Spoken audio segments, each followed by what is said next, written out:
I hope you've all enjoyed it. Feel free to continue eating, but we're going to go ahead and start the program. Thanks so much for coming out to the annual Last Supper to celebrate yet another year covering the fantastic city of West Lafayette. It has been quite the pleasure. I did want to point out that we have a couple of board members here in attendance. We have Diane G. And Noah Gordon. Thanks for coming out, guys. Noah actually will be graduating this December and taking a job out in California, so I appreciate you coming out for one last opportunity to celebrate with us. At this time, I'm going to go ahead and let Carl introduce the advertising staff and enjoy. Hi guys. I went 25 years when I was news advisor without having to talk. Now I do. So, students have always been the heart of the paper. They were when I was a student, they are now. Our editorial staff is doing a terrific job. And I'd like to introduce Jacob, one of our ad reps, who I think sort of epitomizes what the Expo is about. He came in, didn't know a lot about sales. Through really hard work, he's become a really good salesman. And even though students are the heart of the paper, the heartbeat is Rebecca. Everyone knows Rebecca. She is the hardest working employee I've ever worked with in any organization, and thanks very much.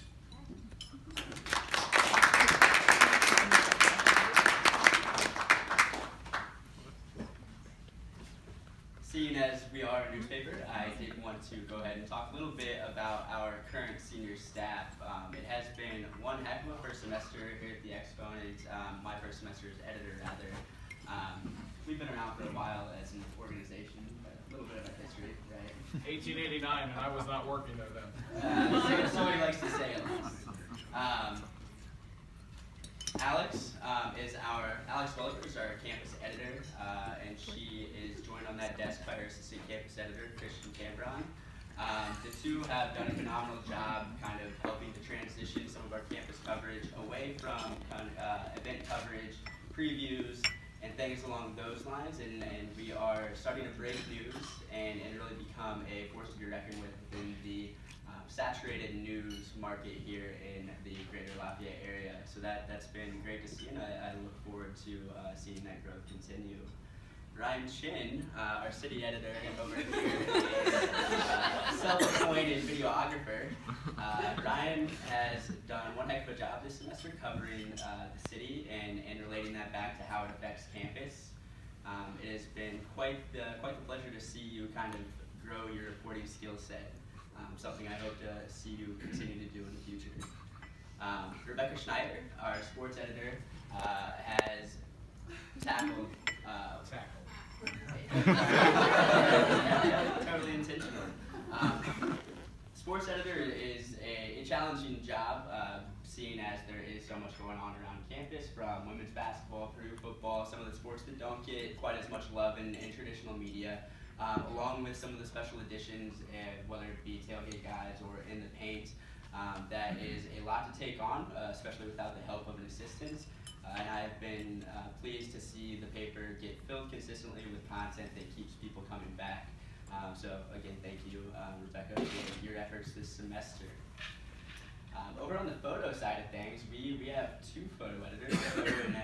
Nicole Wenger is our photo editor, and Anya back here is our assistant photo editor. I didn't see you come in. Glad to see you have made it. Two photo editors this semester was a bit of an experiment. It was a success in my mind in the sense that we became more and more of a graphic type of paper, from kind of running pictures larger and really becoming a multimedia organization. So thank you guys for your efforts as well. We do have. Is Juliet in the house? No Juliet? Bummer. Eleanor Coffin is our news editor. She is always a joy on print nights. However, it's always disappointing when she has the wonderful bell events as it leaves us scrambling. That's only a testament to the value that she brings to the newsroom, keeping our production nights on task and keeping copy editors moving, which is always fantastic. Am I leaving anybody out? I don't think so, right? Our over here, Elisa Rania, has been one hell of a partner in crime this semester, keeping me organized, as that is not always my strong suit, and keeping tabs on some of the Comp 252 students who meander in and out of the newsroom. Together, I think we've created one hell of a product that I am proud to see. And then Atreya, online editor, has really crafted our voice on social media, which has been something that is not something that I really engage with in terms of, I'm not much of a Twitter guy myself, so being able to actually craft a voice that's a little less formal than what we actually have in the paper, and that only helps to kind of craft and create engagement. So thanks Atreya for helping us advance in that department. It's been one hell of a semester, guys. I look forward to improving in the spring. But somebody that's not on our senior staff, who is graduating, has become more than just a copy chief, is Matthew Brands. Matthew will be graduating with a graduate degree in civil engineering. And he has been with us for quite some time, and has really become a staple of the newsroom, who will be dearly missed. I believe you wanted to say a few words, Matthew. Is that? Sure. All right, come on up. It's okay. I did prepare it.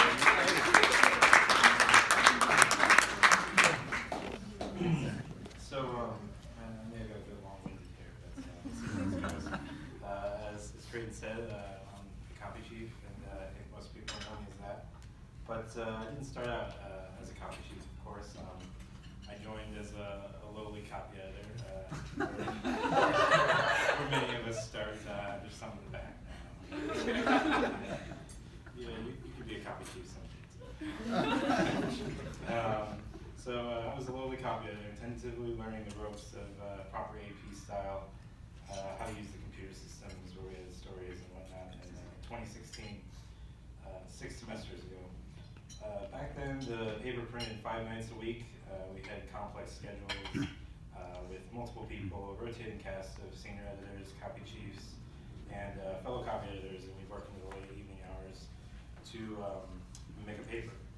And it was an intimidating atmosphere, I'd say, at the very least, for someone like me who wasn't acquainted with anyone besides the news editor that hired me. As time passed, I gained more experience with the job, grew more confident in my editing skills, and acquaintances turned into friendships. At some point, a bunch of seniors must have graduated, thinning the ranks of the copy desk, and the role of copy chief was offered to me, as well as a few others. Decidedly longer hours, more tasks to complete, more pressure to not let errors slip through, compensated only by the most marginal of pay increases. A neutral observer wouldn't consider it a very fair trade. But then again, I don't think any of us are here just to make money.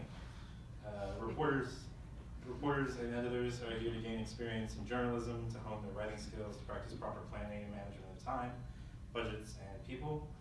But they're also here because they enjoy what they do. And the copy desk, I think, is no different. Where we take gleeful pride in ferreting out every misplaced comma and dangling modifier, knowing the arcane rules of various uses of numbers in AP style, the exceptions to the standard rules, and the exceptions to the exceptions. And then there's a crafting of headlines where a witty phrase, a clever pun, or more often just a simple condensation of the day's news into a direct, to-the-point headline allows a copy editor to leave their biggest mark of all. So of course I took the promotion to copy chief. Who doesn't want that power? So sometime after that, we made the wise decision, far above my pay grade, to cut print nights from 5 to 2. And I think our newspaper has only improved since then. Now it's almost always completely made up of local news stories of our own creation, instead of half of it being national wire stories, which was all too common when I first started. By now, the number of copy chiefs had dwindled to 2 and then just 1. My presence at every print night seems to have become a necessity somewhere along the way, as requesting a night off from work is like pulling teeth these days. In my 6 semesters employed at the Exponent, I've seen editors-in-chief come and go, having worked under a total of 4 now, I believe, with creton. I watched senior staffs graduate out to be replaced by young blood from the reporting ranks, as well as the copy desk and composing teams, often overlooked in my opinion. Our current managing editor, Lisa, started out as a sharp-eyed copy editor who knew her way around proper English grammar. Our current news editor, Eleanor, joined as a composer and now leads our entire group. Our sports editor, Rebecca, who's somewhere right here in front of us, was a page composer before I even arrived here, so she's got seniority in all of us. Left into the reporting side just 2 or 3 semesters ago and now directs all of our sports coverage. Doing a very good job, I might add. So, current copy editors and page composers, if you have any interest in writing stories and rising through the ranks, I'm sure the possibilities are all there. In the last few semesters, the copy desk has been streamlined quite a bit. Posting stories online and on social media was originally the task of the copy chief, but it's been shifted to the new online editor position, Trey is currently in. Bureaucratic rules that require copy editors to carefully know what they had changed in the story have been removed. I think these changes have been for the better, allowing copy editors to focus on what they do best, finding and fixing errors.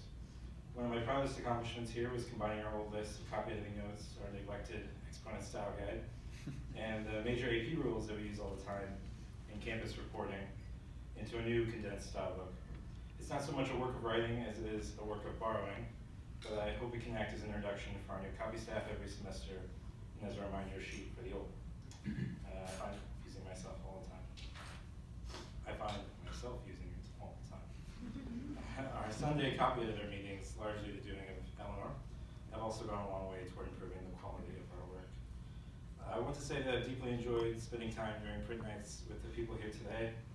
I think our current group is the best one since I've started, and I've had the pleasure of reading the works of some of our best writers, such as Alex, Elisa, Helen, of course, and sports coverage, Trey and Rebecca. Putting out not just good journalism, but excellent English literature in all respects.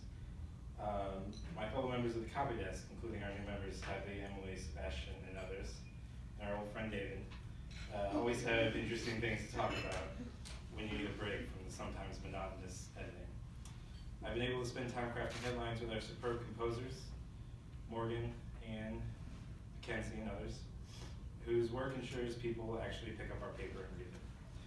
And then, of course, the time shared with the senior staff, Creton and Eleanor, all the people I've already mentioned, I guess Christian too. Putting the finishing touches on the paper as the clock ticks toward midnight. We covered a lot of ground in these long nights, cracking all manner of jokes, arguing about proper grammar and style, discussing what comes up in the paper in our lives, our schoolwork, looking up interesting word etymologies and foreign languages, and of course puns. So many bad puns and headlines that thankfully never saw the light of day. Print nights were something I generally look forward to, and I think I'll always remember them as one of my favorite parts of my time at Purdue. Someone famous once said, journalism is the first rough draft of history. I'm sure they had in mind far larger newspapers covering much bigger events, but I think the statement is just as true for our reporters and editors here at the Exponent, who capture campus life and events through rich descriptions, quotes, and photos, and explore the issues that concern the students of today through news stories, editorials, opinion pieces, and letters to the editor. Together, we're building a history of our time at Purdue, and I'm happy to have played a small part in turning that first rough draft into a slightly more polished second draft. If I could give one piece of advice to the current members of the copy desk, I would say never be afraid to speak up, to call over a reporter or desk editor and have them recheck an oddly worded quote or rewrite muddy, confusing sentences. Countless errors that would have been rather embarrassing in print were only caught because they left the sense in the reader's mind of something not being quite right. The only way errors get fixed is if you are proactive about finding and fixing them.